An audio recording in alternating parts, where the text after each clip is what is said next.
Okay, so that's all I like to say about that game. So we move on to the next one. I've got a few games that I'd like to bring each and every one if possibly. And okay, one of you got a question for me, and it was like, at the start of the middle game, I usually don't know what to do or how to continue. Please give me some tips. I will, with the next example that I'm going to bring. So, the most important thing in the middle game is to make a plan. Now, how to make a plan is certainly what we're going to discuss, and there is this next game I'd like to bring. So, okay, here we go. Now let's talk about this. This was a game that was played by Ravi Chandrasekhar, sorry for the hard pronunciation, and it was lost. So Ravi sent that game with a couple questions, like how to calculate the middle game and end game. Good question. Thank you for asking it. See, calculation is a challenging question because it often means that, you have to be clear on how much you have to calculate. My simplest advice for you is, as long as the position isn't really too sharp and too tactical or too dangerous, try to stay away from calculating too much. You can just calculate a couple of moves that are related to your plan and just calculate them, as long as you just make sure that the move or the idea you're considering is good.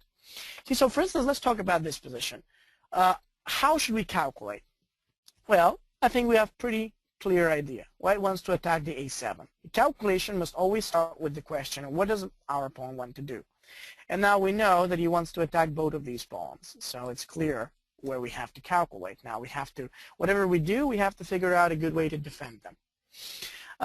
Like how to calculate, what are the rules for playing in the middle game? Now, this is not a middle game, but it is similar. What is important is that, first of all, in any middle game or in end game, you must have a plan, and planning goes within 3 steps. Now, don't forget these 3 steps. The first step, which is very important, is asking yourself the question, what is my strategy? What's strategy in chess? Strategy is used by books and lectures for anything, pretty much variety of a lot of different things that, yeah, that's not strategy.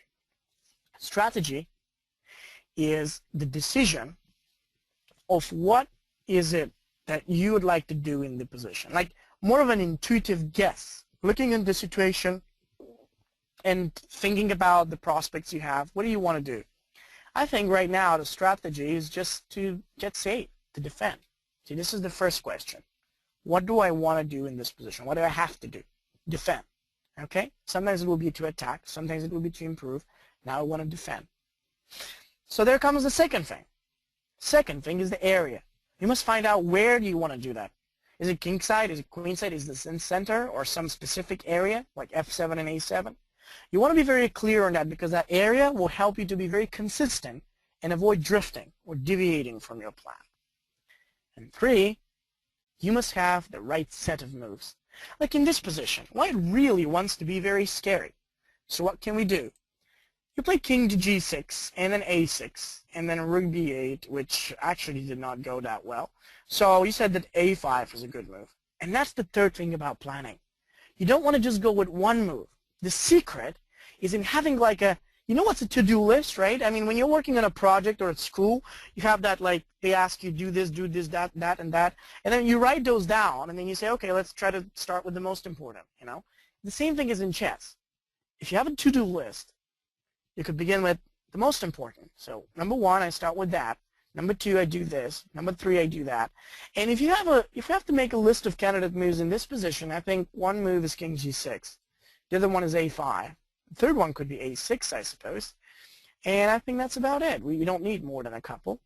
I think we have a few candidates, and the best way to get started is, let's begin the move that's, I guess, safer. a5 would be protected by the rook. And then after king g6, it's good.